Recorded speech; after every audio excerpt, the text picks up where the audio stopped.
Bendito Dios.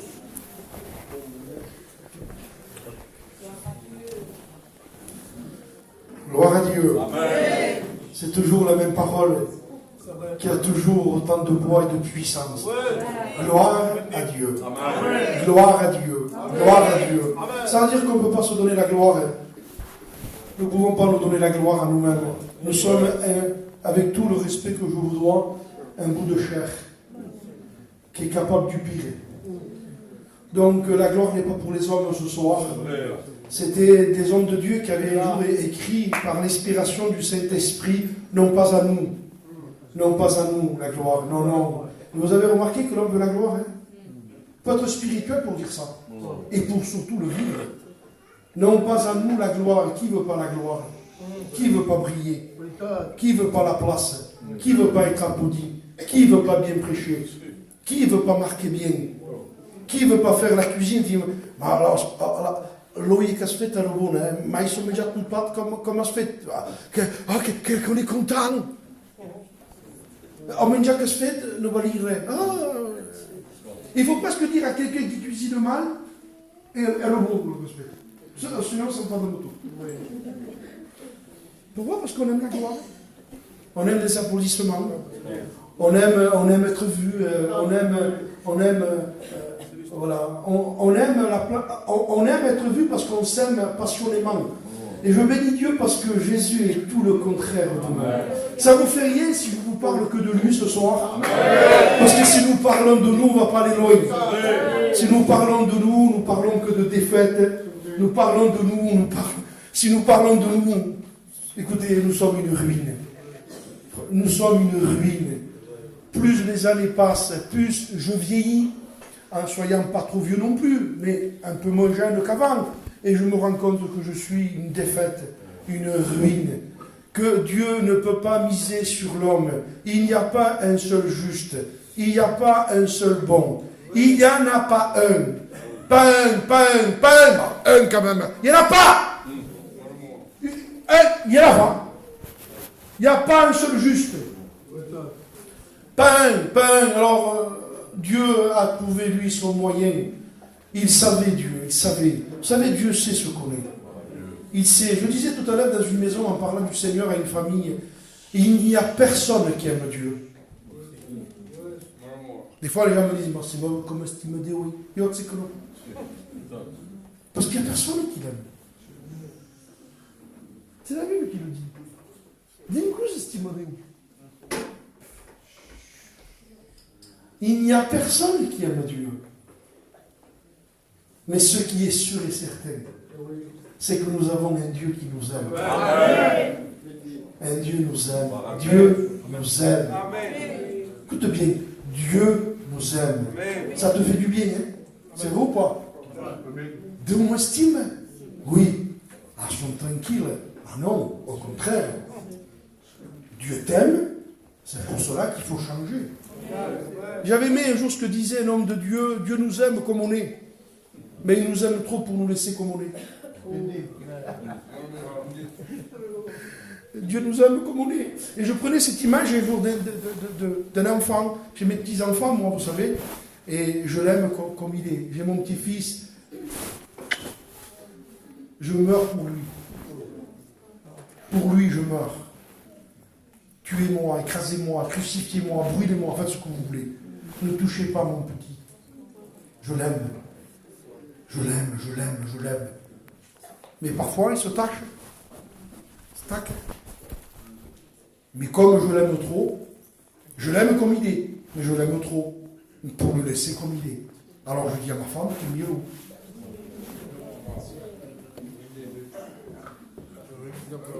Non. Et vous croyez que Dieu veut nous laisser comme ça, nous? Dieu m'estime. Si, mais il y a plein d'attaques. Il y a du péché. Alors Dieu dit, comme je t'aime, mon fils et ma fille, comme tu es. Viens comme tu es. Ah, que c'est rassurant, Seigneur. Je disais tout à l'heure à ce garçon, viens comme tu es. venons comme on est.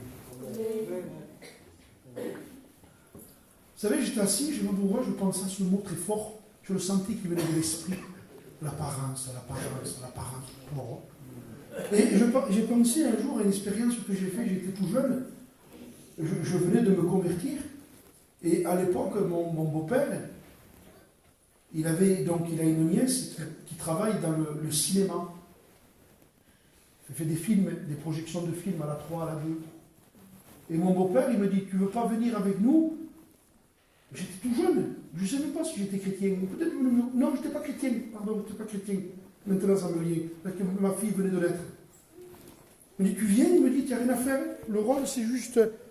Donc, tu vas t'habiller en policier, la caméra va tourner, et quand la voiture de police viendra, il y a une barrière, la terrasse, la voiture passera, et tu remettras la barrière. Que ça. 2 jours, 150 € par jour. Ça veut dire, bing. Si vous préférez. Donc, qu'est-ce qu'il faut faire, monsieur? Allez là-bas dedans, et je vais voir, habillez-vous. Qu'est-ce qu'on fait, Dio? Je mets le pantalon, je fais 4 objets de bidi, à ma toile, la strella, je fais 4 képis de bidi, comme bidi. Et je suis sorti. J'ai entendu, je ne sais pas, mais j'ai compris. Monsieur, quand on dira action, vous ferez ce qu'on vous a dit. D'accord, monsieur. Donc, action, que je veux dire. Oh, la voiture est arrivée de bidi avec les gyrophares, sont tête la barrière, la voiture est passée. Imaginons, c'est bec un gitano. Et je lui dis, et il dit quelqu'un gitano, vous pouvez vous rembler, s'il vous plaît, monsieur, comment on est? Parce qu'ils savent que ce doit nous dire. Donc je portais l'habit d'un policier, mais je ne suis pas un policier. Donc ça veut dire que c'est de l'apparence. Vous comprenez? Et je crois que ce n'est pas dans notre intérêt de montrer quelque chose qui n'est pas vrai. Ce n'est pas dans notre intérêt, je vous le promets, qu'on soit baptisé ou pas. Ce n'est pas dans notre intérêt. On perdra si on cache. On perdra si on essaye de montrer quelque chose qu'on n'est pas. On va perdre. Parce qu'on ne peut pas gagner avec Dieu. On peut, ensemble, soit du bas, soit du même, on peut gagner les uns contre les autres, les petits de Boris. On peut gagner un restaurant, se dire mescam que tout. Mais avec Dieu, on ne peut pas gagner. C'est perdu d'avance. Tous les hommes qui ont voulu combattre Dieu n'ont pas gagné. Tous les hommes les plus puissants du monde. Il y en avait un qui s'appelait Nimrod. Premier roi, je crois. Premier roi, un homme puissant. Et le mot puissant veut dire qu'il était puissant par son langage, puissant par sa façon de parler. Il était tellement puissant qu'il a entraîné plein de gens avec lui. C'était l'arrière-petit-fils de Noé. Il ne voulait pas, lui, l'évangile de Noé. Il ne voulait pas le chemin de Noé. Il ne voulait pas la vie de prière de Noé. Il ne voulait pas la communion de Noé. Il ne voulait pas la pureté de Noé. Il voulait un Dieu à sa manière. Il voulait un Dieu à sa convenance. Et les gens aujourd'hui veulent un évangile à leur manière. Les gens veulent un évangile à leur convenance. Les gens se font un Jésus qui n'existe pas dans la Bible, mais eux l'ont créé, ce Jésus. Il n'existe pas dans la Bible, ce Jésus, hein. Mais eux, ils se l'ont créé, ils se l'ont modelé, ils en ont fait leur propre idole et ils vivent comme ils veulent. Mais le vrai Jésus a un but. Et j'aime cette expression, et elle me venait pendant les cantiques, Jésus l'aima. Et ce soir, nous sommes dans une paix profonde. Dieu nous aime, mais la Bible dit, Jésus l'aima, et il lui dit, parce que le vrai amour avertit. Le vrai amour avertit. Le faux amour n'avertit pas. Et je rappelais un jour, il n'y a qu'un père qui contrarie un fils. Je le sais parce que j'en ai un. Et parfois, madame, on passe un peu me règne. Madame, on passe un peu me douce de tout. Alors, ses copains, alors, tous compagnons, Frankie, tu viens avec nous, Nemeya, tous compagnons, il se pense que ses copains l'aiment beaucoup. Et moi, tout le contraire, va te coucher, petit. Voyez? Les copains, viens avec nous. Faisons ça. Nemeia, io, besteggiamo, besma tu casa, besma tu nome. Cagliete. Cagliete, te pegheremo buffatate, cagliete. Si ou non? Je suis la personne qui le contrarie le plus. Parce que je suis la personne qui l'aime le plus. Et Dieu nous aime. Et il se régale de nous contrarier. Il se réjouit de nous contrarier. Parce qu'il ne veut pas qu'on se perde. Il ne veut pas qu'on se perde. Moi, je peux vouloir vous perdre. Essayez de vous escroquer dans la prédication. Essayez de vous tromper pour essayer de vous mettre dans la poche. Je dis en tout cas dans la poche. Et on peut faire ça. Je peux vous tromper. Je peux vous prêcher un évangile qui n'est pas pur. C'est l'évangile, il n'est pas pur, mais le vrai évangile est pur. L'évangile c'est pur, c'est sain. L'évangile c'est la lumière. Il n'y a pas de ténèbres dans l'évangile. Dieu est lumière.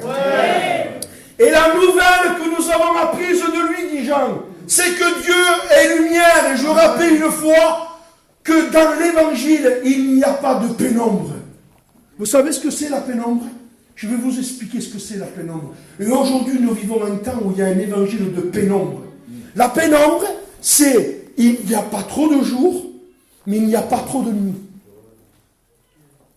C'est entre le jour et la nuit. Vous voyez? Voilà. Il y a un peu d'ombre, mais pas tout noir. Il y a un peu de lumière, mais pas trop. On appelle ça la pénombre. Mais dans l'évangile, ça n'existe pas, la pénombre. Et un jour, un homme de Dieu disait, s'il y a un peu de lumière équivaut aux ténèbres. Et dans le Christ, il n'y a pas de ténèbres. L'évangile, c'est la lumière. Et l'évangile vient pour nous éclairer. L'évangile vient pour nous bénir.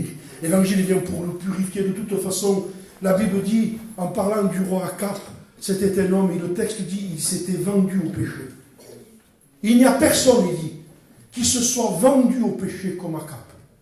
Il s'est vendu, et la Bible dit, c'est Paul qui rappellera ça dans son épître.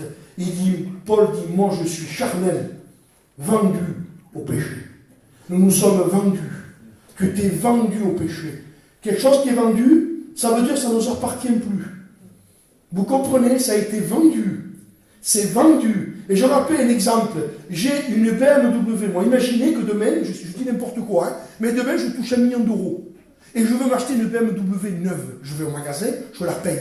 Donnez-moi une voiture neuve, monsieur, de 2020. Je la veux neuve. Je veux qu'elle soit faite d'hier. Combien je vous dois? 70 000 euros. Je paye. La BMW m'est donnée, la carte grise et les clés. Imaginez que BMW veut me la prendre.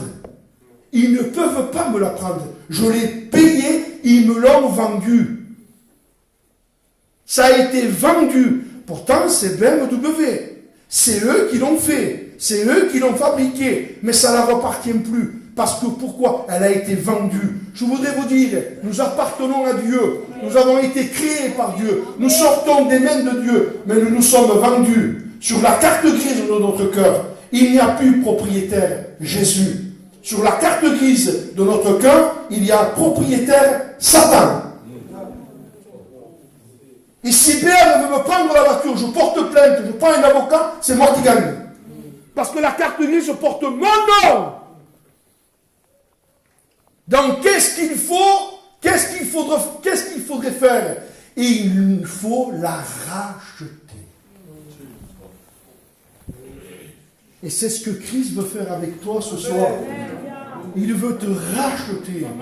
Vous savez, j'avais aimé un jour ce témoignage d'un fermier qui avait des champs à perte de vue de blé. Et il était venu le moment où il avait fait sa récolte de blé. Alors, il a fait sa récolte de blé. Il a pris donc tout son blé et il a apporté à l'homme donc qu'on appelait à l'époque le meunier. C'était lui qui rachetait le blé. Le meunier qui prenait ce blé pour en faire de la farine. Alors, le fermier est parti là-bas avec sa grosse charrette de blé. Et bien sûr, il se connaissait un petit peu. Et le meunier lui dit, écoutez, mettez votre charrette sur la balance pesez le blé, et puis je vous donnerai le prix du poids. Et à un moment donné, le meunier a détourné un petit peu le regard, en faisant confiance à ce fermier qui était en train de vouloir peser le blé qui était sur la balance. Et comme il a vu que le meunier était distrait, qu'est-ce qu'il a fait, le fermier? Il est monté sur la balance lui aussi, pour faire un peu plus de poids. Ça veut dire que par exemple, s'il y avait 500 kilos, lui en montant dessus, 580. Et si c'était moi, 620. Ici, c'est 20 kilos. 500 et 120, 620. Puis, il est content, il dit, je vais gagner un peu plus d'argent. Puis le moment est venu, il a dit, voilà. Et le menu, il dit, écoutez, avant de partir, vous allez boire un petit quelque chose avec moi. Et alors, il ne vous pas dit, non, mais si vous voulez. Puis il a bu un verre, bébé. Puis le fermier voulait partir. Vous voulez être payé, vous voulez partir. Et là, il dit, vous allez rester, vous allez manger. Non, mais si vous voulez, il a mangé. Et quand il a fini le repas, il dit, vous voulez partir. Non, il dit, vous ne partez pas. Pourquoi? Vous achetez avec vos sacs, il dit, vous m'appartenez maintenant. Vous vous êtes vendu, vous m'appartenez. Donc vous vous êtes vendu avec vos sacs, oui. Donc je vous ai payé, moi, maintenant vous êtes à moi. Et on s'est vendu au péché. La Bible dit, écoutez ce que dit la Bible. C'est la Bible qui dit ça. La Bible dit que tous les hommes, écoutez bien ce soir, tous les hommes, tous les hommes ont le sceau et la marque du diable. C'est écrit. Un jour, Jésus disait à des gens, il aurait pu nous le dire à nous. Ne pensez pas que Jésus nous dit des vérités pour nous blesser. Jésus nous dit des vérités pour nous éclairer. Ouais. Jésus a dit à des gens, il aurait pu nous le dire à nous. Votre père, il dit, c'est le diable. Et je le confesse ce soir, que mon père était le diable, que je servais le diable, que j'aimais le péché, que j'aimais la désobéissance, je mentais, je convoitais, je volais, je trichais, je critiquais, et j'en passe, parce que j'ai honte. Mon père était le diable, j'appartenais au diable. Mais quel amour de Dieu! Amen! Quel amour de Dieu! Il est venu pour me racheter, pour racheter mon âme. Mais quelle grâce! Que ce soir, moi je l'ai fait il y a 22 ans, ce soir il y a quelqu'un qui peut le faire. Ce soir tu peux passer des ténèbres à la lumière. Ce soir tu peux rencontrer Jésus. Ce soir tu peux faire une expérience avec Dieu. Ce soir tu as le choix de choisir. Ce soir tu as la décision de pouvoir décider. C'est toi qui choisis. C'est toi qui décides. C'est toi qui le veux. Là qui décide de ou bon. Non. Est-ce que toi tu veux? C'est trop facile de me mettre sur le compte de Dieu. Deu meu et Deu si bon ma salvera. Mais c'est facile. C'est de la Chine ça. Mais on ne peut pas tromper Dieu. La Bible dit que Dieu veut que tous les hommes soient sauvés. Et le ciel dit, est-ce que tu veux, toi? Est-ce que tu le veux? C'est comme par exemple, nous, on est des chrétiens ce soir et des pasteurs, et qu'on dirait, Seigneur, si tu le veux, tu me rempliras de ton esprit. Faux! Dieu dit, tu veux être rempli de mon esprit. C'est un ordre, c'est un commandement. C'est Paul qui dira aux Éphésiens, ne soyez pas... Ne vous enivrez pas de vin. Alors le vin, ça peut être le vin, la boisson. Mais l'image du vin, c'est pas que la boisson, c'est l'image de la chair. Le vin, c'est la chair. Le vin, c'est le péché. Le vin, c'est le monde. Ne soyez pas enivrés, dit Dieu vin, mais soyez remplis. C'est un ordre de Dieu. Il a payé à la croix pour qu'on soit remplis. Et j'aime cette parole d'un homme de Dieu. Si nous ne sommes pas remplis du Saint-Esprit, nous péchons. C'est un péché de ne pas être rempli du Saint-Esprit. Parce que si on n'est pas rempli du Saint-Esprit, ça veut dire qu'on est rempli d'autre chose. On est rempli d'autre chose. On est rempli de la chair. On est rempli de critiques. On est rempli de fausseté. On est rempli de télé. On est rempli de programmes. On est rempli de promenades. On est rempli de nourriture.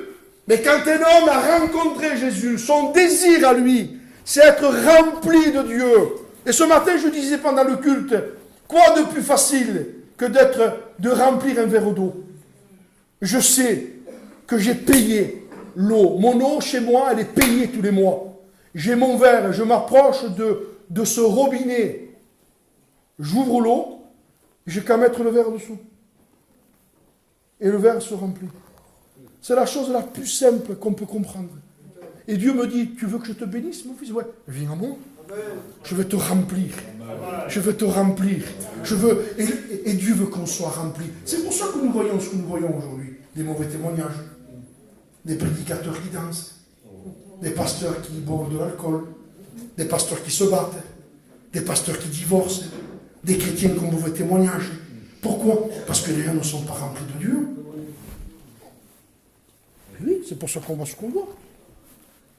Mais c'est normal. Quand on n'est pas rempli de Dieu, on est rempli de nous. Et nous, qu'est-ce que c'est? Le péché. Nous, c'est le péché, nous, c'est le mal. On ne sait pas faire autre chose que le mal. Il n'y a pas autre chose en nous que le mal. Mais quand on vient à lui, quand on vient à lui, on vient à lui, non pas une fois par mois, on vient à lui tous les jours. Tous les jours. Le matin, la journée, le soir. Il est dit que Daniel priait 3 fois par jour. 3 fois par jour, Daniel se mettait à genoux. C'est pour ça qu'il y a de la misère aujourd'hui dans le monde évangélique. Parce qu'au lieu de se mettre 3 fois par jour à genoux, on se met 3 fois par jour autre part qu'à genoux. On fait autre chose. Alors on sent une baisse spirituelle. On sent un refroidissement. Je voudrais vous lire un texte qui m'a fait du bien ce soir.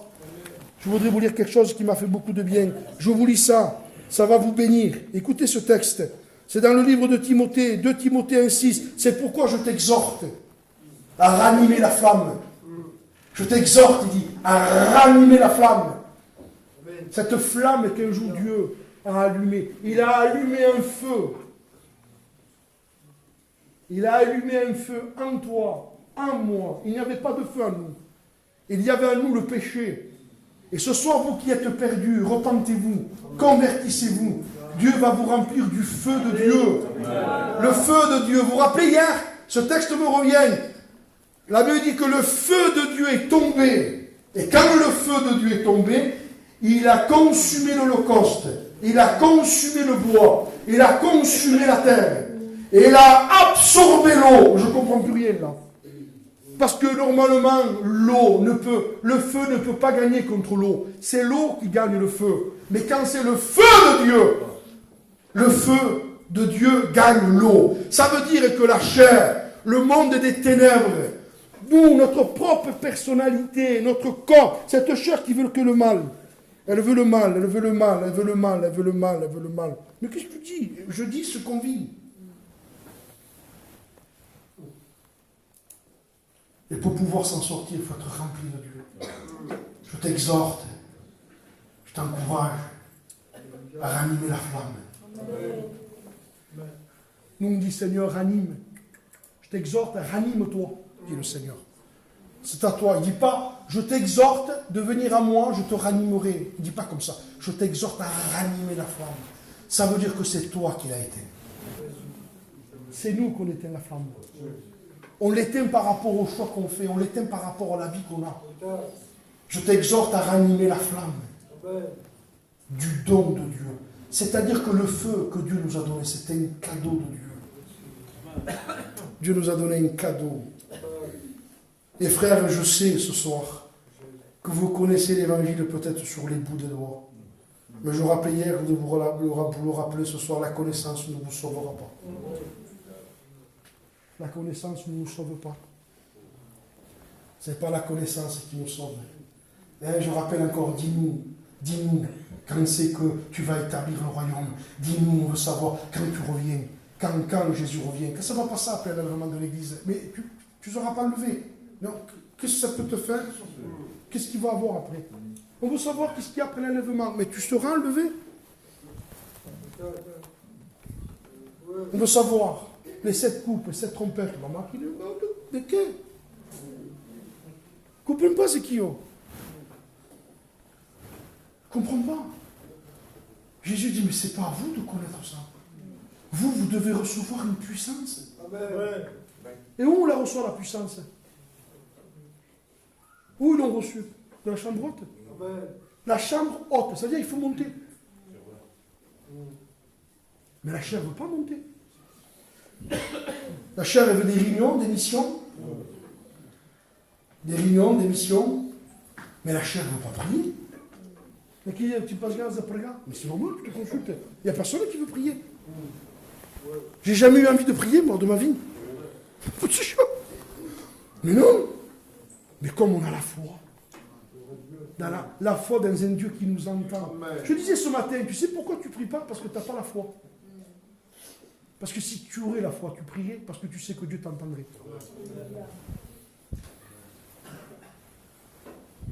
C'est pour ça qu'Élie a réussi.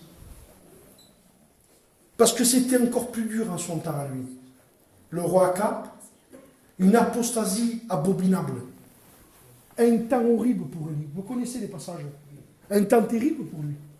850 faux prophètes, vous faites vous en sortir là tout seul. 900 pasteurs contre vous, vous pouvez en sortir. C'était qui? Ils étaient 850 faux prophètes. Tout seul. Tout seul. Mais ce qu'il y a, il était sur les montagnes de Galahad. Et le texte est dans Jacques, il pria. Toute sa vie, elle est là. Et il pria. Il pria. Il pria pour que la pluie vienne. Il priait avec instance, la pluie venait. Il pria pour qu'il pleuve point, avec instance, la pluie ne venait pas. Il priait, il priait, il priait, il priait, il priait. Tu veux être béni? Tu veux être un homme de Dieu? Prie, prie, prie, prie. Il faut prier, il faut chercher Dieu, il faut chercher Dieu. Ah, je voudrais que ça te rende dans ton esprit, que ça rende dans mon cœur. Un jour, un Chinois, est parti de la Chine. Il a dit, je veux voir David Wilkerson. Vous voulez voir David Wilkerson? Il a traversé la Chine, il était en Amérique, et il a trouvé David Wilkerson. Il dit, je suis venu de la Chine pour que vous me donniez 2 conseils. David a regardé, il a dit, je vais t'en donner 2. Il dit, prends l'avion, rentre chez toi et prie. C'est pour ça qu'il y a de la misère. Eh oui! Comment vous voulez tenir? Le feu de Dieu est tombé. Et ce feu a absorbé cette eau. Et frère, vous le voyez, avec mes mots, avec mon cœur, vous voyez ce qu'on est en train de vivre. De partout. On parle, on va, Dieu me permet d'aller prêcher à droite à gauche, je discute. Il dit, mon frère, que ça passe. Un refroidissement. Les gens tombent comme des mouches. Qu'est-ce qui se passe? Mais c'est normal. On est en train de bâtir notre vie sans communion avec Dieu. C'est presque comme disait cet homme, je m'en sortirai comme les autres fois. Ils ne savent pas. Parce que c'est qu'on ne le sait pas en plus. On ne le sait pas. Ils ne savaient pas que Dieu s'était retiré de lui. Je voudrais vous lire un texte et terminer dans quelques minutes. Dans le livre des Thessaloniciens, je vous lis ça. Le Seigneur Jésus paraîtra. Jésus revient. Il va venir. Je vous rappelle hier, je vous rappelle ce soir, il va enlever l'Église. Nous vivons ce temps. Le temps où il va enlever l'Église. Et écoutez ce que dit Paul dans ce texte formidable. Le Seigneur Jésus paraîtra du ciel avec les anges de sa puissance au milieu d'une flamme de feu. Ça veut dire, tu n'as pas voulu le feu de mon esprit? Non. Alors j'apparaîtrai au milieu d'une flamme de feu. Vous savez, le feu de Dieu a pour but de nous purifier, de nous sauver, de nous libérer. Mais le feu de Dieu, c'est un jugement aussi. Puisque Sodome a été jugé par le feu. Et ce que nous négligeons aujourd'hui va nous retrouver. Les compassions de Dieu pour nous. Dieu nous aime, Dieu veut nous sauver, Dieu veut qu'on soit spirituel, Dieu veut qu'on soit intéressé que par lui. Dieu veut qu'on soit, il veut que Jésus devienne notre passion. Jésus est ma passion, disait un jour un homme. Jésus est ma passion. Jésus est tout mon temps. Jésus est mon amour. Jésus est mon époux. Jésus est ma vie. Toute ma vie, c'est Jésus. Mon esprit, c'est pour Jésus. Mon corps est pour Jésus. Mes mains sont pour Jésus. Mes yeux sont pour Jésus. Ma bouche est pour Jésus. Mes pieds sont pour Jésus. Ce matin, je prêchais, je rappelais ça. Ce micro-là. ce micro, imaginez ce micro et ce piano. Imaginez ce micro et ce piano. Il vient des inconvertis et il dirait, vous me prêtez le piano et le micro pour aller faire un mariage païen? Les pasteurs diraient, mais ça se botte ou quoi? Parce que sont las causes de Dieu, ou alors ça ne va pas au mariage, ça non plus. Je dis, pourquoi on y va nous? Non, je mets un poteau le micro, tu vois. Non, je mets un 6 mètres, tout à fait. Moi, je sais que les frères se mettraient en colère, là.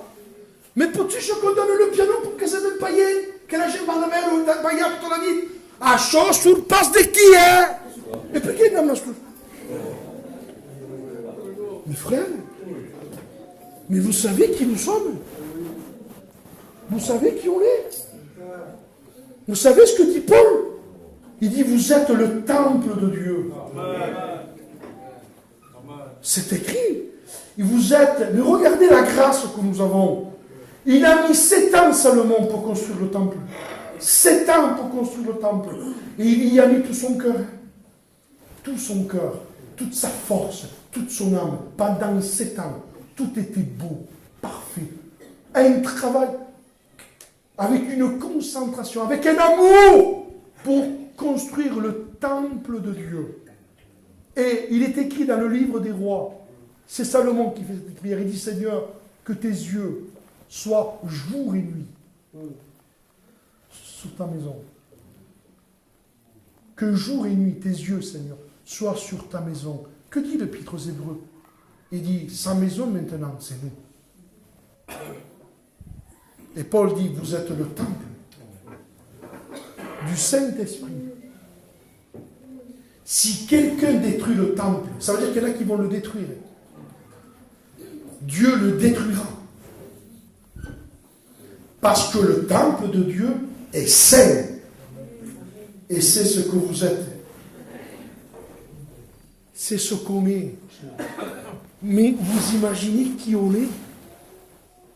Et je ne peux pas m'empêcher de reciter ce texte que j'ai cité hier de l'apôtre Pierre. Il valait mieux pour eux ne pas avoir connu. Il vaut mieux être un bon païen et dire un jour je me sauverai, que Dieu te fasse grâce de te sauver, mais fais vite, hein, le temps est très court. Il vaut mieux être un bon païen que de se faire baptiser et de devenir un chrétien et ne pas obéir à Dieu. Il va apparaître dans une flamme de feu, le texte dit, et il vient punir ceux qui ne connaissent pas Dieu. Il vient punir ceux qui ne connaissent pas Dieu. Tu diras, mais c'est pas juste. Pourquoi il punit ceux qui ne connaissent pas? Mais parce qu'il fallait le connaître. Ceux qui ne connaissent pas Dieu.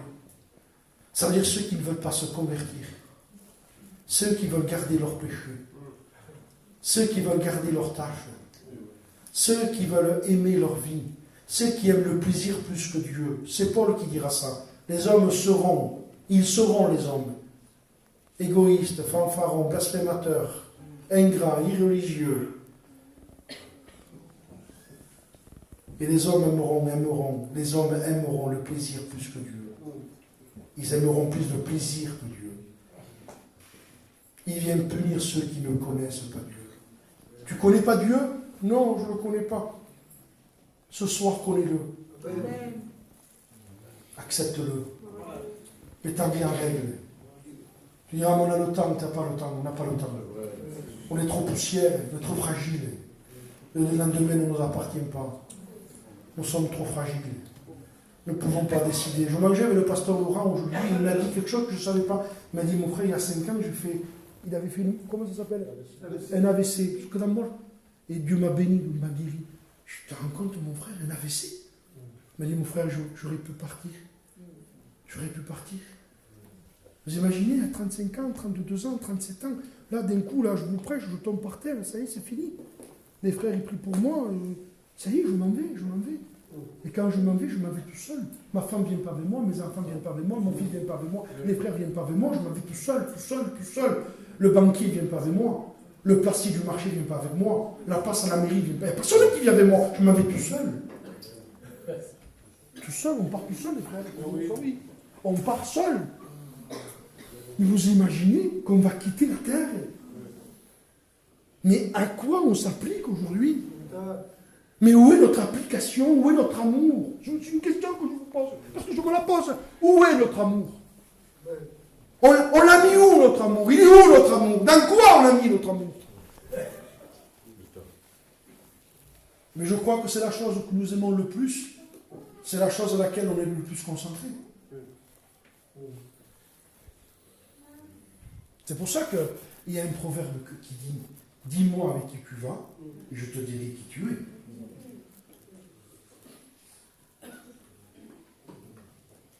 Ça veut dire que l'homme qui aime Dieu, il vit dans sa présence. La présence de Dieu, mes frères. Je ne peux pas mieux la présence de Dieu que de prêcher. Parce que Dieu va me juger plus sévèrement. Vous vous rappelez, je vous disais, je crois que c'est hier que je lui ai dit ça. Jésus dit, je t'attends dehors. Faz l'homme, sim. Prêches, ouais, c'est pas différent. Parce que ce que nous prêchons va nous poursuivre. Ça nous poursuit. Il sera demandé à celui qui a beaucoup reçu. C'est pour ça qu'il n'y ait pas un grand nombre de personnes qui enseignent. Vous n'avez pas remarqué un petit jeune qui se convertit? Je peux prêcher? Ouais. Écoutez-moi.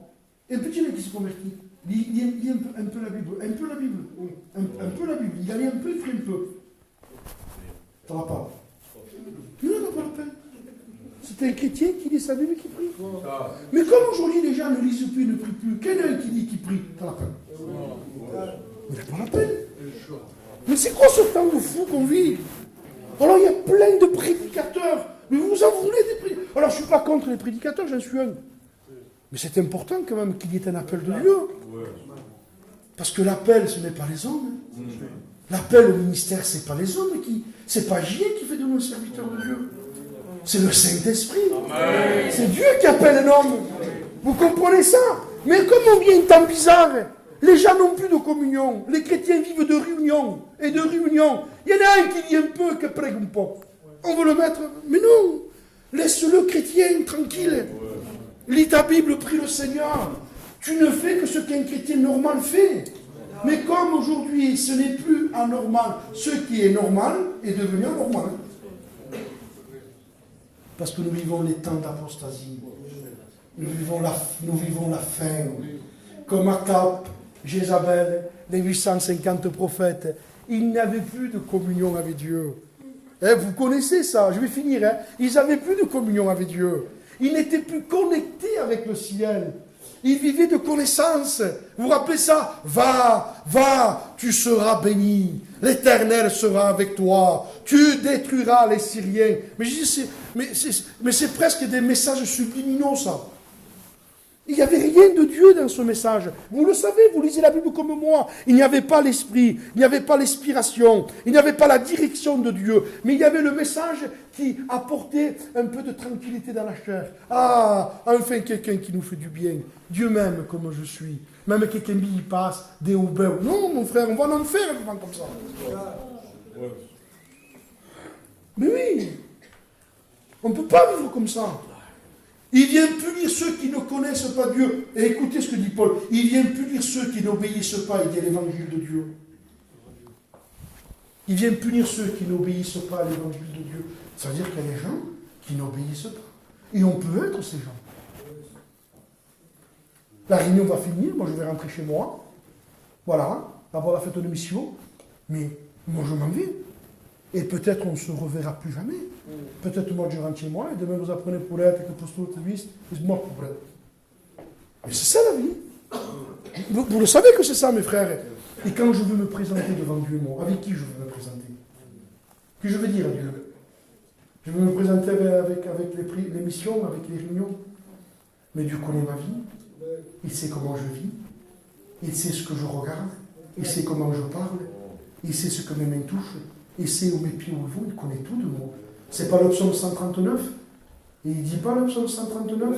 Si je vais là-bas, tu y es. Si je vais là-bas, tu y es. Si je vais, il dit, tu es partout, tu connais tout. Et regardez la prière de l'homme de Dieu qui est honnête. Regarde. Si je suis sur une mauvaise voie. Quelle prière. Oh là là là là là là là. Vous avez remarqué qu'on aime bien regarder la vie des gens? On dit, Seigneur, éclaire-le, va. Éclaire-le. Et Dieu te dit, non, je t'éclaire à toi. Seigneur, non, fais-y vita. Fais-y vita. Du non, tu fuis tantôt. Regarde, Seigneur, si je suis sur le mauvais endroit. Tout David que je suis, tout homme de Dieu que je suis, tout choisi de Dieu que je suis, loin de toi, l'homme selon le cœur de Dieu. Un jour, j'ai fait une mission, j'ai prêché ça pendant 2 jours. David avait un cœur de Dieu, l'homme selon le cœur de Dieu. Et un jour, il est devenu l'homme selon le cœur du diable. Il ne peut pas se faire confiance. Il ne peut pas s'appuyer sur Dieu. Regarde, Seigneur, si je suis sur le mauvais endroit, montre-moi, parle-moi. J'ai besoin de toi, Seigneur. J'ai besoin de ton esprit. J'ai besoin que ton esprit descende sur moi. Ce feu de Dieu, j'ai besoin qu'il descende sur moi. Parce que quand le feu descend, il purifie. Quand ce feu descend, il enlève les ténèbres, il enlève la colère, il enlève la méchanceté. Quand le feu de Dieu descend, il met de l'amour, il met du pardon, il met de l'humilité. Parce que ces choses n'existent pas en nous. Ça n'existe pas, ces choses en nous. Mais quand l'Esprit vient, Dieu nous bénit. On se sent béni. Même nous dit, oui, que dis, Seigneur, comme un mais c'est pas toi, mon frère, c'est l'Esprit de Dieu. On n'est pas capable de vivre ça, nous. On n'est pas capable d'aimer. On n'est pas capable de pardonner. On n'est pas capable de dire, je me plais dans les persécutions. Je me plais dans les calamités. Je me plais dans la détresse. Je me plais quand je prie et Dieu ne m'exauce pas. C'est l'apôtre Paul, il priait, Dieu n'exauce pas. Nous, quand on prie et que Dieu ne nous exauce pas, au bout des mois, on se fâche même des fois avec Dieu. Oui, mais cet homme était devenu le vrai homme de Dieu. Il dit, Seigneur, s'il te plaît, enlève-moi l'écharde. Lève-moi là, s'il te plaît, Seigneur. Je suis ton serviteur, je t'aime. Et le ciel dit, non, je ne t'exauce pas. Le vrai homme de Dieu, c'est quand Dieu n'exauce pas un homme de Dieu, mais qu'il est toujours un homme de Dieu. Le vrai homme de Dieu, c'est quand Dieu lui enlève ce qu'il aime. C'est ça le vrai homme de Dieu. Le vrai homme de Dieu. Seigneur, s'il te plaît, lève-moi cette écharpe. Paul, je ne t'exauce pas. Mais je voudrais t'apprendre quelque chose, Paul. Ma grâce, elle te suffit. Vous suffit la grâce? Ouais. Alors je me dis, je vais t'enlever. Est-ce que la grâce de Dieu nous suffit? Ah oui, Seigneur. Voilà, toute grâce est intime propre. Je vais t'enlever des choses alors. Je vais t'enlever des choses. Je vais t'enlever. Parce que tu es trop bien habitué. Je t'ai beaucoup donné. Je t'ai donné. Vous savez, quand Dieu donne beaucoup, quand on donne beaucoup à un enfant, on dit c'est devenu un enfant gâté. Pardonnez-moi, c'est pas le vrai mot. Dans le monde, on dit un enfant pourri gâté. Pourquoi? Trop régalé. Masse régalante. Alors dis, je vais enlever un peu. Et je vais voir si tu m'aimes. Je vais voir si c'est vrai que ma grâce suffit. Je vais t'enlever. Et cet homme me dit, tu m'enlèves? Oui, je me plais, Seigneur. Je me plais parce que je t'aime. Je t'aime pas pour ce que tu me donnes. Je t'aime parce que tu es mon roi. Tu es mon Dieu. Je ne te suis pas pour ce que tu me donnes. Seigneur, regarde, je n'ai pas à manger. Ça fait quelques jours que je jeûne. Il ne priait pas comme ça, lui. Quand il dit, Paul, comment ça fait que ça fait 3 jours? 3 jours que tu n'as pas mangé? Comme il t'a abandonné alors? Non, il dit, c'est parce que Dieu veut que je jeûne. Signor, ti dice già, même tout est vrai, Seigneur. Come fa bene, Seigneur, fate come je passe. Ma dove l'ha abbandonata che frère, dove l'ha abbandonata? Paul dit non, il dit, il veut que je jeûne. Je fais des jeûnes multipliés. Dieu veut que je jeûne. Je prie Dieu, il ne m'exauce pas, mais je l'aime quand même. Je le suis. Je l'aime. L'Éternel a donné. Ah, que c'est beau. Mais l'Éternel m'a enlevé. Et alors, que son nom soit béni. Que son nom soit béni. C'est ça le vrai homme de Dieu. Le vrai homme de Dieu, c'est celui qui ne se plaint pas. Et vous avez remarqué, mes frères, je finis bientôt, comment on se plaint. Vous entendez les plaintes chez nous. Dites-moi là, on est ensemble. On est une même famille. On est tous les mêmes. Il n'y a personne de meilleur ici. Je vous donne ma parole. Je dis ce matin ou hier, le plus pire des prédicateurs, c'est celui qui vous prêche. Je suis le plus pire de tous. Mais je sais une chose, c'est que j'ai un cœur vrai. Et je ne veux pas tromper Jésus. Je veux que son œuvre, son esprit vienne dans mon cœur. Je veux avoir communion avec Dieu. Je veux aimer le secret. Je veux aimer le cacher. Quand tu pries, dis rentre dans ta chambre. Ferme ta porte et ne dis rien. Que personne ne sache que tu pries. Que personne ne le sache. Vous savez, quand on prie 2 heures, nous, tout le monde le sait. Tout le monde sait. Qu'est-ce que fait de bruit? C'est pas quand tout le monde est prêt. Voilà. Que faire? On se régale de parler. Mais quand tu jeûnes, il ne le dit pas. Parfume ta tête. Il ne faut que même pas les gens le voient que tu jeûnes. Il ne faut même pas que les gens le voient. Il ne faut même pas que les gens voient que tu jeûnes, que tu pries. Si tu fais bien avec ta droite, que ta gauche ne le sache pas. Dieu aime le secret. Il aime le secret. Et le vrai christianisme, c'est le christianisme du secret. On a besoin, mes frères. Nous arrivons au final. On est en 2020. Il n'y a plus rien qui crie debout. Il n'y a plus de au peuple gitano. On ne sait plus ce qu'on est devenu. Et je reste poli dans mon message. Mais vous savez ce qui se passe au milieu de nous. Est-ce que vous avez vu? On perd tout. On perd tout. Mais tout, le respect. On perd tout. Nos jeunes ne savent plus où ils sont. Avec cette drogue, avec l'alcool. Mais qu'est-ce qui est en train d'arriver? Nous vivons dans un monde de ténèbres. Si nos yeux pourraient s'ouvrir sur le monde des esprits, on est environné de démons. Si vous sauriez les démons qu'il y a sur la terre.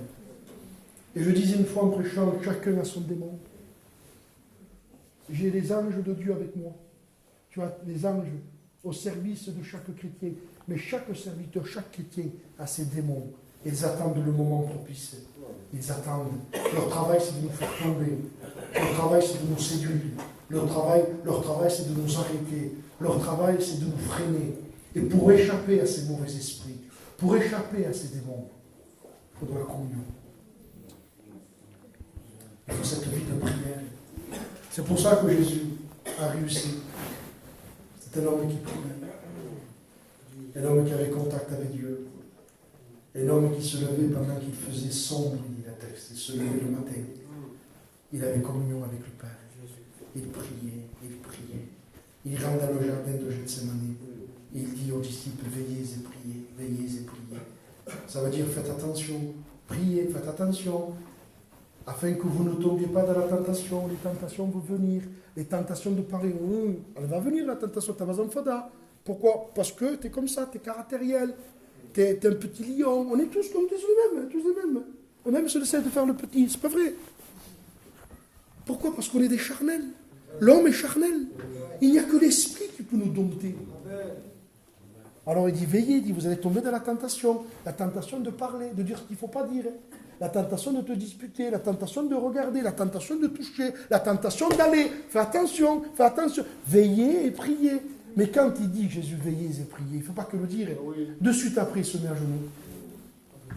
Jésus vivait à genoux. Il vivait à genoux, Jésus. Et aujourd'hui, pour tenir, il faut vivre à genoux. Amen. Tu veux devenir un homme de Dieu, vis à genoux. Amen. Ah, que le Saint-Esprit m'accorde sa grâce de vivre à genoux. Vivre à genoux. Se mettre à genoux. Être devant lui. Pour recevoir son esprit, son conseil, sa lumière. Et quand vous vous relevez, quand Jésus était à genoux, je finis, hein? Quand Jésus était à genoux, il se met à genoux, il prie. Et le texte dit, il se leva. Il est prêt. Les 400 hommes arrivent avec Judas. Judas s'approche de lui. Imaginez qu'il n'est pas à genoux. Et vous avez quelqu'un qui vous a trahi. Mon homme... E a me vou faire un peu tomber. A me vou faire un peu tomber. A me choque ma face. Et comme il est rempli de l'esprit, il a la force. Il a la force de rien dire. Il a la force de ne pas ouvrir la bouche. Il a la force de ne pas se venger. Et Judas s'approche et il embrasse. Il le regarde. Il c'est par un baiser que tu livres le Fils de l'homme. Aucune méchanceté. Nous tous, pourquoi? Parce qu'il a la vie de l'esprit. Il vient de se lever d'un genou, il a la force. Qui cherchez-vous? Jésus. Et quand il dit ce mot, il veut dire que les 400 soldats sont tombés. Pourquoi ils sont tombés? Parce que ce n'était pas des hommes de prière. C'est des hommes charnels. Quand on est charnel, on tombe. Mais quand on est un homme de Dieu, on reste debout. C'est les autres qui tombent. Et vous savez ce qui s'est passé. On a prié. Et je finis avec ça, parce que je le sens de Dieu maintenant. Amen. Je sens une direction encore de Dieu. Amen. Et je vais finir avec ça. On le prend. On lui arrache la barbe. Pas un mot. Moi, si je viens là, je prends le frère par la barbe et je lui fais mal. Et, je sais pas. Vous me prenez par là et vous me tirez par la veste. Comme en face, mon frère, je me fais. Je sais pas. Rien. La barbe arrachée. Pardonnez-moi. Pas de mot. Flau!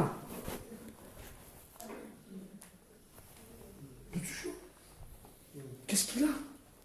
Mais pourtant, après, je passe. Il dit pas de mots. Il est rempli de Dieu. Rempli de Dieu. On le frappe, il dit pas de mots. On lui met une couronne d'épines, pas de mots. On se moque de lui, pas de mots. Pourquoi? Parce qu'il vivait dans le secret. Pourquoi on est pauvre? Pourquoi on est des hommes pauvres? On est tous ensemble. Pourquoi? Parce qu'il n'y a pas de vie de secret. Pourquoi il y a des disputes dans les églises? Je peux prêcher? Pourquoi il y a des disputes dans les églises? Parce qu'il n'y a pas de spiritualité. Tout à l'heure, il a dit, Nignon, si quelqu'un se lève et s'en va, c'est un manque de respect. Et moi, je me suis répondu, c'est pas un manque de respect, c'est un manque de spiritualité. Parce qu'on n'arrive pas à rester assis, à ne pas bouger. On est indiscipliné. Mais l'esprit nous discipline. L'esprit te met dans un endroit, tu t'assois, tu ne bouges pas. Pourquoi? Parce que tu as une vie de l'esprit. Et dans la vie de l'esprit, il y a le respect pour les frères. Amen. Oui. C'est pour ça qu'il y a des disputes, des querelles, des divisions. Un pasteur prêche certaines vérités. On est capable de critiquer nos frères. Que vous me critiquez à moi, c'est pas un problème, je ne vis pas avec vous. Mais pas entre vous. Vous êtes des frères. Aujourd'hui, il faut s'aimer. Et David s'appuie sur Samuel. Samuel s'appuie sur l'autre Samuel. Vous êtes des frères. S'aider, s'aimer. On est tous les mêmes. On se pardonne réciproquement. On se lave les pieds les uns aux autres. Vous devez, Jésus, vous lavez les pieds les uns aux autres. Ça veut dire pardonnez-vous, aimez-vous, soyez comme moi. Il a fait Jésus. Il a fait à Judas, il a lavé les pieds. En sachant qu'il allait le livrer, il lui lave les pieds, il lui tend la main, il aime. Pierre, il dit, tu ne comprends pas ce que je fais, tu le comprendras, tu le comprendras. Et Pierre, il ne comprend pas. Et un jour, Pierre comprendra. Il comprendra, on a besoin, mes frères. J'ai besoin de son esprit. J'ai besoin de son onction pour devenir un homme spirituel. Amen. Un homme spirituel. Un homme de Dieu. Un homme de Dieu. Un homme qui vit dans le secret. Un homme qui se cache. Un homme dont l'intérêt n'est que Dieu. Dieu, Dieu, Dieu, Dieu, que lui. Le reste, ça ne doit pas nous intéresser. Si Dieu veut nous donner une place, il nous la donnera. Si Dieu veut nous donner une fonction, il nous la donnera. Si Dieu veut nous envoyer quelque part, il le fera. Mon souci à moi, c'est ma communion avec Dieu. Mon souci à moi, c'est rester en relation avec Dieu. On a besoin. On a besoin. Je voudrais vous dire en finissant, ne critiquez pas vos pasteurs. Ne jugez pas vos pasteurs. Si vous seriez des prédicateurs qui souffrent dans nos églises, à cause des brebis méchantes, critiqueuses. Aimez vos pasteurs. Prenez soin de vos bergers. Ne dites pas, pourquoi il ne vient pas ce pasteur pour prêcher? Ne veuillez pas les autres pasteurs prêcher. Même moi, nous voulons donc aimer les vôtres. Parce que si tu ne tiens pas les tiens, je ne sais pas comment tu vas faire pour m'aimer à moi. Mais moi, tu m'aimes parce que tu me vois une fois par an. Mais si je serai avec toi, tu ne m'aimerais pas. Parce qu'après, tôt ou tard, tu vas connaître mes petits défauts. Tu vas, je ne savais pas qu'il était comme ça. Je suis qu'un homme. Aime tes frères. Aime tes bergers. Respectez vos bergers. Apprenez à vous soumettre. Apprenez à être humble. Apprenez, cherchez Dieu. Prie. Je finis. Celui qui cherche Dieu comprend tout. Tu ne comprends rien parce que tu ne cherches pas Dieu. Compris? Seigneur, merci ce soir pour ces quelques paroles. Combien j'ai voulu de tout mon cœur bénir mes frères. Je l'ai fait du mieux que j'ai pu. J'ai voulu, Seigneur, transmettre à mes frères que pour tenir aujourd'hui, nous devons chacun de nous avoir notre chambre haute, notre endroit de secret. Tu nous appelles, Seigneur, à la communion de ton Fils. Tu nous appelles au secret, au contact avec toi. Parce que nous savons que les choses les plus puissantes, ce sont les choses que nous ne voyons pas. Le vent, nous ne le voyons pas. Et pourtant, il fait des ravages. Seigneur, ce que nous ne voyons pas est puissant. Et toi, tu ne veux pas que nous nous fassions montrer. Tu veux que nous vivions cachés. Seigneur, aide-nous. Je te demande pardon du fond de mon âme quand j'ai cherché autre chose que toi. Quand je n'ai pas été, Seigneur, fidèle à ce contact avec toi. Je te demande de m'accorder ta grâce, de me pardonner, à me donner à persévérer dans la prière. Seigneur, j'ai besoin de toi pour ne pas m'égarer, pour ne pas devenir fou, pour ne pas devenir orgueilleux, pour ne pas devenir méchant, mauvais. Seigneur, pour ne pas être charnel, pour ne pas être, Seigneur, un serviteur de Dieu qui fait honte. J'ai besoin de ton esprit. J'ai besoin de l'onction de Dieu. J'ai besoin de la grâce de Dieu. J'ai besoin que tu enflammes mon cœur. J'ai besoin de venir à toi. Je veux venir à toi. Je veux venir à toi. Je veux être à genoux devant toi pour que tu déverses à moi tes trésors. Bénis mes frères et si tes serviteurs. Aide-les, accompagne-les. Pousse mes frères, pousse-nous à la communion avec toi. Aide-nous à rejeter les choses vaines. Aide-nous à rejeter les choses inutiles. Aide-nous, Seigneur, à marcher par l'Esprit pour ne pas accomplir les désirs de la chair. Que le Saint-Esprit nous anime. Que le Saint-Esprit, Seigneur, vienne nous apporter le feu de Dieu. Nous voulons que la flamme soit ranimée. Nous voulons la communion avec Dieu. Nous voulons rejeter le mal, rejeter le péché. Nous voulons être des hommes saints parce que tu nous appelles à la sainteté. Tu nous appelles au contact avec toi. Ô Père Céleste, anime-nous de la grâce. Consume les ténèbres, consume l'hypocrisie, consume la méchanceté, consume toute espèce de fausseté et anime-nous du souffle divin. Et que le Saint-Esprit fasse de nous des hommes fidèles. Je te demande pardon, moi et mes frères. Que ton sang nous lave. Que ton sang nous lave. Car nous avons manqué les rendez-vous avec toi. Pardon, Père. Oh Dieu, que ta grâce inonde mon cœur. Au nom de Jésus, bénis l'Église. Bénis Téouin, ton peuple. Perpignan. Embrase la ville. Sauve les âmes. Sauve le perdu. Au nom de Jésus. Et que ton nom en soit glorifié. Et à toi la gloire. Amen. Amen.